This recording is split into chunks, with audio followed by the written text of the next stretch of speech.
Chers frères et sœurs, bonjour et merci de regarder les nouvelles de la semaine sur Peace TV.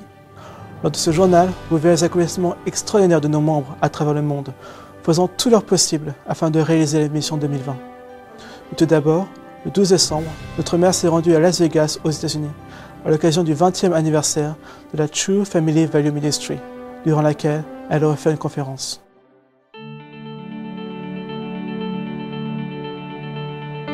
Le 10 décembre, notre mère a atterri à Las Vegas aux États-Unis afin de participer à la célébration du 20e anniversaire de la True Family Value Ministry.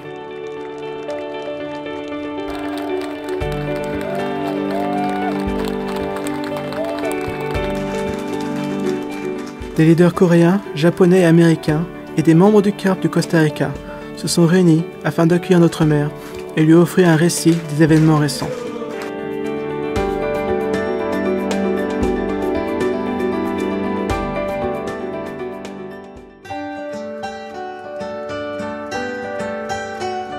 Le 12 décembre, notre mère s'est rendue à l'International Peace Education Center à Las Vegas afin de participer à la célébration du 20e anniversaire de la True Family Value Ministry. Plus de 700 personnes, dont des leaders de l'Église, des membres de la FPU, des ambassadeurs de paix et de la ALC y ont pris part. Le Dr Kim Ki-hoon a ouvert les festivités en adressant un message d'accueil et faisant le récit des progrès accomplis par la True Family Value Ministry ces dernières années grâce au soutien et au conseil de nos vrais parents. Notre mère a alors reçu de nombreux présents, dont un trophée en cristal de la True Family Value Ministry, représentant la ligne d'horizon de Chicago.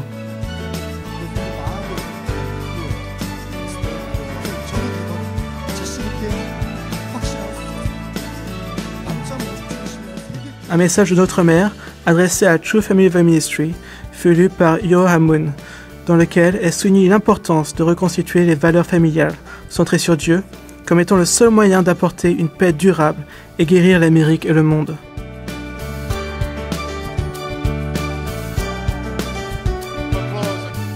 Puis notre mère prit la parole et déclara « Nous devons créer un environnement où l'espoir du Parent Céleste et l'espoir de l'humanité puissent être réalisés. » 우리 축복 가정들의 생활은 6천년 만에 타락한 인류 역사에 있어서 가장 큰 축복이야. 이것을 혼자만 간직해서는 안 돼. 우리에게는 우리의 2세, 3세 미래가 있는 거야.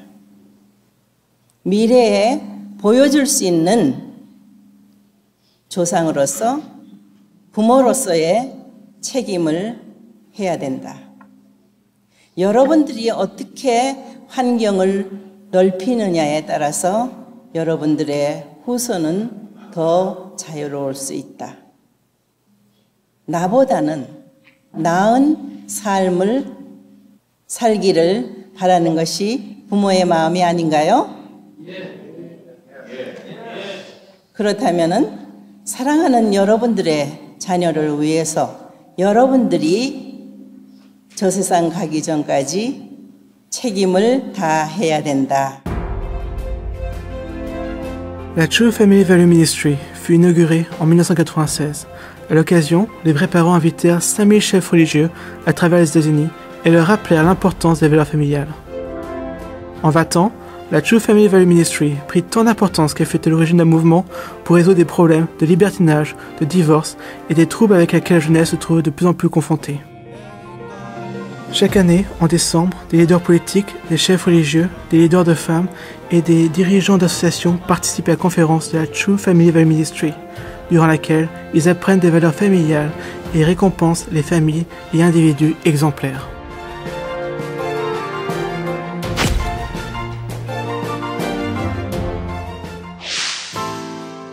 En Corée, 250 personnes ont assisté à la cérémonie marquant le changement de direction de la Fédération coréenne de paix multiculturelle. L'ancien président, Cho Mang-hoon, a exprimé sa gratitude aux membres de la société et des sponsors. Le nouveau président, Song Bung-ho, a déclaré « Je ferai tout mon possible afin d'ouvrir le cœur des gens et créer des familles, une société idéale d'amour. »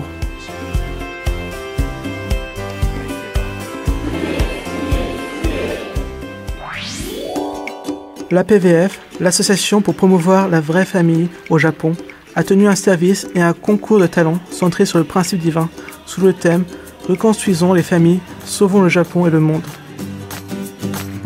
Ota Hirokazu, le président de la Fédération pour la paix mondiale, fit le récit des accomplissements réalisés l'année précédente et déclara « Guérissons cette nation qui souffre de la destruction des valeurs familiales et sexuelles avec le mouvement des vraies familles ». À la vue de l'harmonie régnant entre les 3 générations présentes sur scène, les participants ont exprimé leur grand émoi.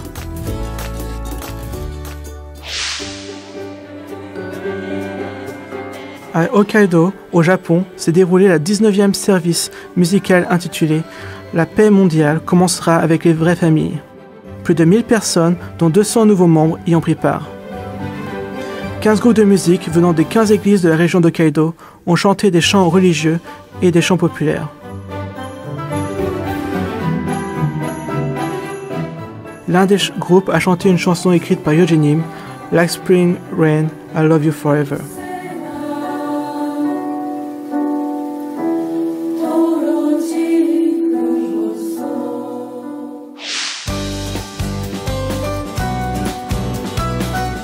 À l'est du Japon, s'est tenue la 11e Junior Peace Cup, où 400 personnes et 16 équipes se sont affrontées durant 2 jours.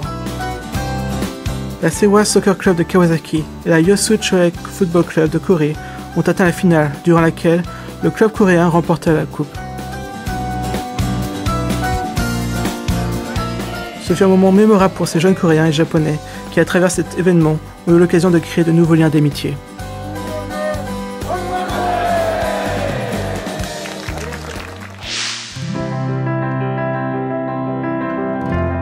La Fédération des familles cambodgiennes de Battambang a tenu une cérémonie de bénédiction interconfessionnelle pour la paix, durant laquelle 300 couples y ont pris part. Le député adjoint de la région de Bavel, M. Vin Hout, après avoir assisté à la conférence des leaders asiatiques de 5 jours, durant laquelle il a découvert le principe divin, a souhaité accueillir cette bénédiction. La cérémonie commença avec une conférence intitulée « La famille est l'école de l'amour et de la paix ». Le député adjoint en personne a fait une conférence sur le premier chapitre du principe divin.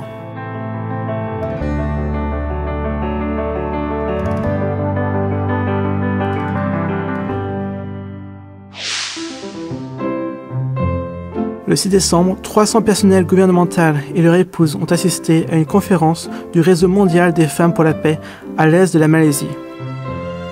Le Messie national de Malaisie, Yu Jong-young, a offert un discours sur la vie et l'idéologie des vrais parents, durant lequel il déclara que les vrais parents sont le roi et la reine de la paix.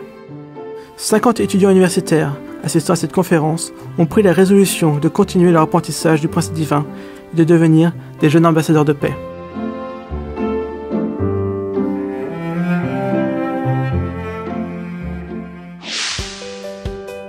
En République dominicaine, 43 professeurs et ambassadeurs pour la paix ont assisté à la première cérémonie de remise de diplôme pour les 12 premiers étudiants de l'école School for Character Education. Cette école a été inaugurée durant le mois de septembre dernier. Pendant 12 semaines, chaque samedi, les professeurs sont venus pour étudier comment cultiver leur personnalité et étudier diverses techniques afin d'aider au mieux leurs élèves. La plupart des étudiants ont ressenti une évolution positive de leur personnalité et ont fini ce semestre avec un sentiment d'être une personne meilleure. La nouvelle promotion de janvier comptera au moins 30 étudiants.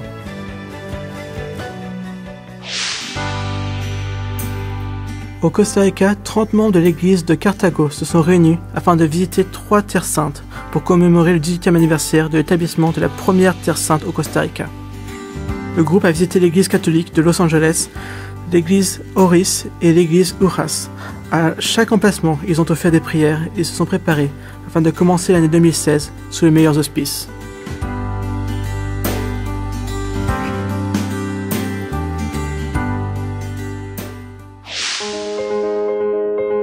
Afin de commémorer la journée mondiale contre le sida, la FFPUM à Haïti a tenu le 1er décembre son festival annuel de promesses d'amour pur intitulé « Le vrai amour, c'est attendre ».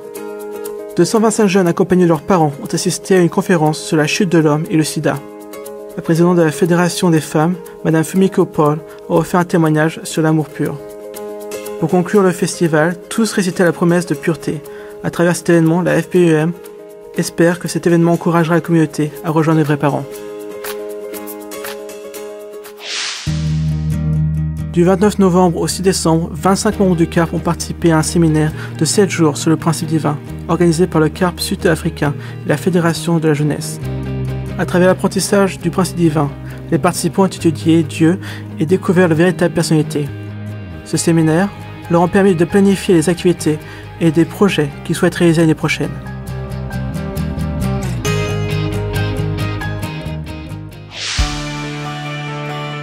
Le 1er et 2 décembre, la Fédération pour la paix et la Fédération des femmes ont tenu conjointement la conférence internationale des leaders d'Océanie à l'ambassade de paix de Sydney en Australie. 50 leaders venant de 8 pays et régions différentes y ont pris part et ont débattu sur le thème de la paix, la sécurité et le développement social.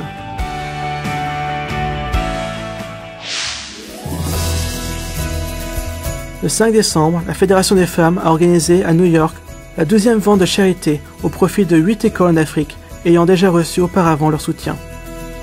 Cet événement a permis de récolter 6 000 $ qui permettront de soutenir la scolarité de nombreux jeunes élèves en Afrique.